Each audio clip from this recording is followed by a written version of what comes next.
जय जाथा। नमस्कार दोस्तों। आज के वीडियो में बात करेंगे यूपी पुलिस के बारे में। संपूर्ण डिस्कशन करेंगे कैसे क्या करें, आप वहाँ पर ध्यान न देते हुए कैसे अपनी तैयारी को और अच्छा करें, कैसे बेहतर बनाएं। तो उसके लिए कुछ चीजें जो बताना जरूरी है। सबसे पहले यूपी पुलिस के बारे में पर डे एक नोटिस जारी हो रही है। जो फेक नोटिस जारी हो रही है, लोग फेक नोटिस जारी कर रहे हैं। रोज एग्जाम डेट के बारे में चर्चा करें कि आज एग्जाम डेट है, जुलाई में है, मई में। इन चीजों पर ध्यान ना देते हुए सबसे पहले अपनी तैयारी पे फोकस करना है। क्यों एग्जाम अगर कोई भी नोटिस आएगी तो भर्ती बोर्ड की वेबसाइट पे अपलोड हो जाएगी, उसको भर्ती बोर्ड अपलोड कर देगा, आपके पास जरूर खबर पहुंच जाएगी। तो सबसे पहले जो भी खबरें आ रही हैं हर मंथली की आ रही है कि इस महीने में एग्जाम होने वाला, इस महीने में एग्जाम होने वाला। एग्जाम अभी आपका नहीं हो गया, एग्जाम अभी आपके होने में टाइम है। जुलाई अगस्त से पहले एग्जाम होने की कोई चांसेस नहीं है। तो जो भी लोग नए बिगनर्स हैं, जो भी तैयारी कर रहे हैं, अपनी तैयारी को और अच्छा करें। जिनकी तैयारी हो अपनी तैयारी को और अच्छा करें, जिनकी तैयारी कम हो अपनी तैयारी को मजबूत करें, पहले बेसिक कंप्लीट करें। और इस वीडियो में ये भी बताएंगे साथ साथ कि मॉक टेस्ट कहाँ से दे, कैसे क्या अपना स्कोर इंक्रीज करें, ये सारी चीजें हम आपको बताएंगे। तो इसके लिए वीडियो के लास्ट तक जरूर बने रहना और सारी चीजें एक एक डिटेल करके बताएंगे। तो सबसे पहले यही कि जो यूपी पुलिस का एग्जाम है वो आपका जुलाई अगस्त से पहले होने की उम्मीद नहीं है। तो अपनी तैयारी को क्या करें, और अच्छी मेहनत की और अच्छा धार देते रहे, जिससे आपकी तैयारी और अच्छी होती रहे। जुलाई अगस्त से पहले होने तो जिनका सबसे पहले बेसिक नहीं कंप्लीट हो, अपने क्या करें बेसिक कंप्लीट करें, अपना पूरा सिलेबस कंप्लीट करें। उसके बाद क्या करें मॉक टेस्ट देना शुरू। और जिनकी तैयारी हो चुकी हो अपना क्या करें मॉक टेस्ट दें, उसमें नंबर क्या करें धीरे धीरे इंक्रीज करते रहें। हर टेस्ट में आपको क्या करना है 3-3 4 नंबर इंक्रीज करना है। ये भी बताएंगे मॉक टेस्ट कहाँ से दे। तो मॉक टेस्ट अगर आपको देना है तो सबसे पहले आपके पास दो ऑप्शन है। सबसे पहले आप कहाँ जाते हो, रोजगार विद अंकित यूट्यूब चैनल पे।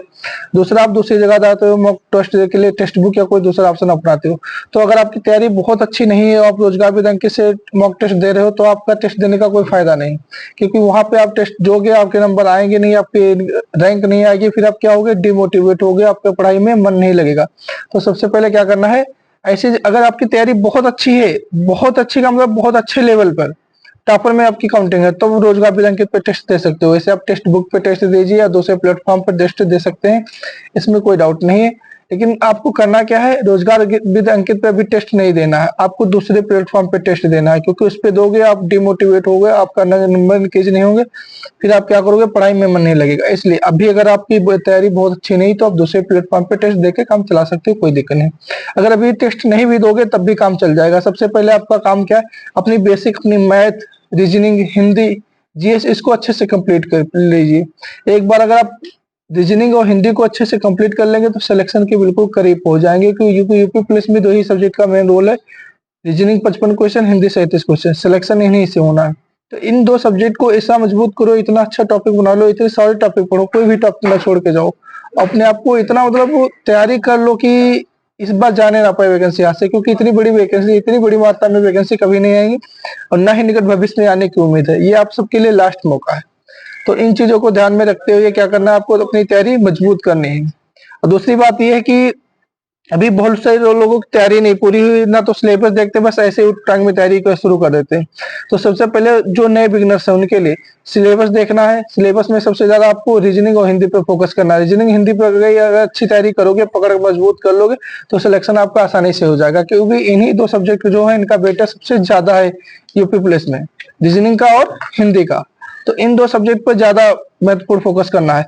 दूसरी बात यह है कि आप लोग ऑनलाइन ज्यादा पढ़ाई कर रहे हो, तो ऑनलाइन जितना हो सके उतना कम, जो जरूरत की चीजें उन्हीं को ऑनलाइन पढ़ाई करिए। बाकी अपना सेल्फ स्टडी पर ज्यादा फोकस करिए, अच्छी बुक्स लीजिए, अच्छी बुक से पढ़ाई करिए। क्योंकि ज्यादा ऑनलाइन पढ़ोगे उसका रिवाइज नहीं कर पाओगे, कोई फायदा नहीं है आपके पढ़ाई करने का। आप पहले 12 घंटे पढ़ रहे हो, लेकिन अगर उसको रिवाइज नहीं कर पा रहे हो, उसका बार बार पढ़ नहीं पा रहे हो, रिविजन प्रैक्टिस नहीं कर पा रहे हो, तो पढ़ने से कोई फायदा नहीं, चाहे जितनी आप मेहनत कर लो। तो सबसे पहले क्या है, जितना भी पढ़ो उसका रिविजन बहुत जरूरी है। जितना भी पढ़ो और सुबह उठते सबसे पहले अपना टारगेट के सेट करो कि आज दिन में हमें ये करना है दिन भर में, और पूरा दिन उस टारगेट को अचीव करने में लगा दो। ऐसे अगर धीरे धीरे टारगेट बनाते रहोगे, पर डे टारगेट सेट करोगे और टारगेट को अचीव करोगे, तो आप देखना आप धीरे धीरे आपकी 2 ही महीने में तैयारी कितनी अच्छी हो जाएगी, बहुत अच्छे लेवल पे तैयारी पहुंच जाएगी, आप सिलेक्शन के करीब पहुंच जाओगे। मात्र 2 महीना कर लीजिए। पर डे क्या करना, उठना सुबह टारगेट सेट करना है। टारगेट की हमें दिन भर में इतना इतना करना है, किसी एक पॉकेट डायरी पर लिख लीजिए।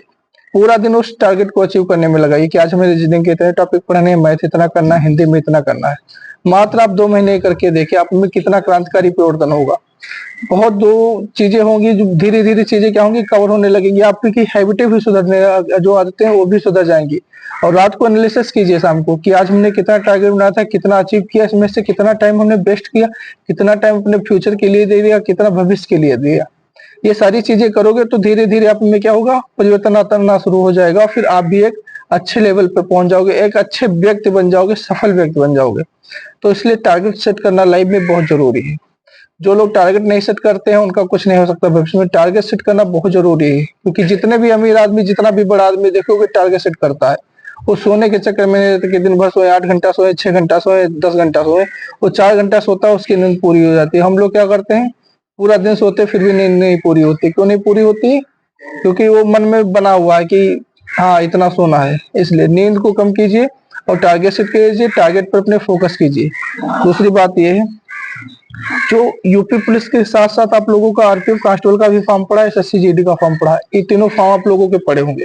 तो इन तीनों की तैयारी आप एक साथ कर सकते हैं। एक साथ सारी चीजें कॉमन है, रीजनिंग भी कॉमन है, मैथ भी कॉमन है, जीएस भी कॉमन है। बस यूपी पुलिस में हिंदी आ जाएगी, एसएससी जीडी में भी हिंदी आ जाएगी, उसमें तो पूरा सिलेबस कॉमन है।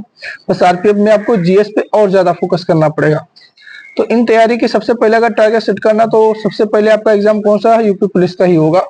तो इसी को सबसे पहले टारगेट आपको हिट करना है, टारगेट इसी को रखना है। तो अपनी तैयारी जो आपकी है, जहां पे कमी रह गई है उसको देखो भी, कहाँ पे कमी रहेगी, कौन से टॉपिक नहीं आते। सबसे पहले उन टॉपिक पर पढ़ाई कीजिए जो टॉपिक आपको नहीं आते। आप एक पेज पर लिख लीजिए कि हमें कौन कौन से टॉपिक में डाउट है, कौन कौन से टॉपिक जो है अच्छे से समझ में नहीं आ रहे। उस पर क्या करना, उन टॉपिक को सबसे पहले पढ़ना है। नहीं समझ में आ रहा, आप यूट्यूब पे देखिए, आप पेड कोर्स लीजिए, कहीं से भी उन टॉपिक में मजबूत कीजिए। अगर उन टॉपिक को मजबूत कर लेंगे, जो टॉपिक नहीं आ रहे हैं, तो जो आ रहे हो तो आ ही रहे हैं, जो नहीं आ रहे उन्होंने अपने पढ़ लिया। फिर आप मॉक टेस्ट देंगे तो आपका नंबर धीरे धीरे बहुत अच्छा इंक्रीज होगा। और मॉक टेस्ट की हम फिर बात कर चुके हैं कि मॉक टेस्ट अगर देना रोजगार विद अंकित पे दोगे, तो अगर तैयारी अच्छी नहीं है आपकी, बहुत अच्छी नहीं है, फिर भी आप अगर वहां पे टेस्ट दे रहे हो तो आपके लिए अच्छा नहीं रहेगा, क्योंकि आप डिमोटिवेट हो जाओगे, आपके नंबर नहीं आएंगे। आप कहीं दूसरे प्लेटफॉर्म पर टेस्ट दे सकते हो। या अगर आपकी तैयारी भी अच्छी नहीं है तो आप टेस्ट मत दीजिए, आप ऐसे ही अपनी तैयारी करते जाइए। क्योंकि आप अगर एक बार सिलेबस पूरा कंप्लीट कर लेंगे, बेसिक से तैयारी कर लेंगे, तो आप मॉक टेस्ट देंगे तो आपको भी अच्छा लगेगा। आपका सिलेबस कंप्लीट नहीं है और आप मॉक टेस्ट देने की बात कर रहे हैं तो भी नहीं अच्छा है। दूसरी बात, अभी कुछ लोग बिगनर्स है जो अभी तैयारी शुरू करना चाहते हैं, तो भी आराम से तैयारी शुरू करते हैं, क्योंकि उनके पास अभी एग्जाम में 2-3 महीने हैं। 2-3 महीने का मतलब ये 2-3 महीने में आप एक बार अच्छे से तैयार कर सकते हो सिलेबस अच्छा से, लेकिन उसके लिए आपको मेहनत करनी पड़ेगी। 7-7 8-8 घंटे पर डे पढ़ना पड़ेगा। अगर आप इतना पर डे दे सकते हो तब तो आपकी तैयारी अच्छी हो सकती है। 2-3 महीने में क्या कर सकते हो, पूरा सिलेबस कवर कर सकते हो। लेकिन उसके लिए फिर पूरा पढ़ना पड़ेगा, पूरा मेहनत देना पड़ेगा, पूरा जो आपका कंसंट्रेशन है वो आपको उस पर देना पड़ेगा। तभी आपकी 2-3 महीने में यूपी पुलिस की तैयारी अच्छे से हो सकती है। नहीं तो 2-3 महीने में सिलेबस ही नहीं कंप्लीट होता है। उसके लिए आपको बहुत ज्यादा मेहनत करनी पड़ेगी।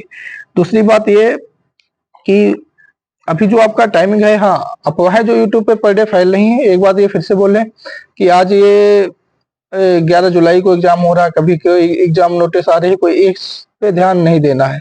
आपको अपनी तैयारी पे ज्यादा ध्यान देना, अपनी तैयारी पे ज्यादा फोकस करना है। क्योंकि तैयारी पे ज्यादा फोकस करोगे तो अगर कोई भी भर्ती बोर्ड के थ्रू कोई भी नोटिस आएगी तो उसकी वेबसाइट पे आएगी, वो जरूर होगी, उसकी वेबसाइट पे होना ही होना है। तो इसलिए अगर कोई भी भर्ती आएगी तो आप वेबसाइट पे जाके चेक कर लीजिए, अगर उस पे है तो फैक्ट सही है, नहीं है तो गलत है। इसलिए आप वहां पर ध्यान देते हुए अपनी तैयारी पे ध्यान दीजिए। अभी आपके पास पर्याप्त टाइम है, जितना अच्छा पढ़ सकते हो, जितना अपने आप को इम्प्रूवमेंट कर सकते हो, क्योंकि ये आपका गोल्डन टाइम है। ये टाइम दोबारा फिर लौट के नहीं आएगा। एक बार अगर वैकेंसी हाथ से निकल गई तो दोबारा इतनी जल्दी कोई वैकेंसी इतनी मात्रा में मिलने वाली नहीं है। इसलिए ऐसा इस बार एक बार ऐसा लास्ट में पढ़ लीजिए कि बार बार पढ़ना ना पड़े। ये लास्ट अपनी तैयारी मान के पढ़ाई कीजिए, चाहे फर्स्ट हो या लास्ट, ये मान के तैयारी कीजिए। ये नहीं कि बार इसके बाद फिर आरपीएफ भी देना है, जीडी भी देना है, 4 साल से लगे तैयारी कर, ऐसे नहीं करना है। एक एग्जाम में लास्ट एग्जाम समझ के अच्छे से जितना अपना 100% दे सकते हो 100% दे दीजिए। फिर देखिए कैसे सफलता नहीं मिलती है, लेकिन उसके लिए आपको 100% देना होगा, मेहनत करना होगा, तभी ये सारी चीजें हो सकती हैं। अगर आपको कोई डाउट होता है, कोई समस्या होती है, तो आप कमेंट कर सकते हैं, उसके लिए हम रिप्लाई जरूर करते हैं। या होता है तो हम कॉल भी कर लेते हैं, या नंबर भी दे देते हैं, आप कॉल भी कर सकते हो, कोई समस्या नहीं। लेकिन बस आप मेहनत कीजिए। और दूसरी बात यह है, अगर कोई गरीब बच्चे हैं, कोई समस्या है, जिनको पढ़ना चाहते हैं और उनके पास आर्थिक समस्या है, तो उनकी हम हेल्प कर देंगे। अगर कोई पेड कोर्स वगैरह लेना चाहता है या जिसके पास पैसा नहीं पढ़ना चाहता है या बुक्स वगैरह लेना चाहता है, तो ऐसे के बच्चों की हम ज़्यादा नहीं, हर महीने 2-3 बच्चों की मदद कर सकते हैं। तो अगर कोई ऐसे बच्चे हैं तो हमसे कांटेक्ट कर सकते हैं और उसमें कमेंट बॉक्स में अपना नाम नंबर दे सकते हैं या हमारा नंबर बताएंगे, कमेंट करेंगे तो हम अपना नंबर दे देंगे, उसमें आप बात कर सकते हो, कोई समस्या नहीं। लेकिन उसके लिए आपको पढ़ना पड़ेगा, अच्छी तैयारी करनी पड़ेगी, मेहनत हमें दिखाना पड़ेगा। और वो भी बच्चे मतलब वो ऐसे कमेंट करेंगे या जिनकी आर्थिक स्थिति सच में खराब है। ये नहीं कि जिनका सब कुछ ठीक-ठाक, वो भी बच्चे कह रहे हैं कि हमें भी पेड कोर्स फ्री में चाहिए या चाहिए। जिस जिस भी टीचर का कहोगे उसका हम पेड कोर्स दिला देंगे और हम पैसा पेड कर देंगे, या बुक्स कहोगे वो हम दिला देंगे। लेकिन वही बच्चे करें जिनके सच में आर्थिक स्थिति खराब है, वो बच्चे नहीं जिनके सब कुछ ठीक-ठाक है फिर भी। क्योंकि इससे जो गरीब बच्चे हैं, जो आर्थिक स्थिति जिनकी खराब है, उनका क्या हक मरेगा। तो ऐसा नहीं होना चाहिए। जो बच्चे सच में आर्थिक स्थिति खराब है, वही बच्चे कमेंट करेंगे। और अगर कोई डाउट हो, क्वेरी होता तो आप हमसे पूछ सकते हो। कोई भी मन में डाउट हो किसी भी एग्जाम को लेकर, कोई भी समस्या चल रही हो, कोई भी प्रॉब्लम आपकी हो, तो आप शेयर कर सकते हो, उसमें कोई डाउट नहीं। ठीक है, इस वीडियो में इतना ही। नेक्स्ट वीडियो में फिर मिलेंगे। कोई अच्छी सी जानकारी लगे, अगर वीडियो को शेयर सब्सक्राइब जरूर कीजिए। और अगर कोई समस्या होती है तो जरूर शेयर कीजिए, या कुछ भी कैसा वीडियो लगा ये जरूर बताना है आप लोगों को। और बाकी ठीक है, फिर मिलते हैं नेक्स्ट वीडियो में। नमस्कार दोस्तों, जय हिंद साथियों।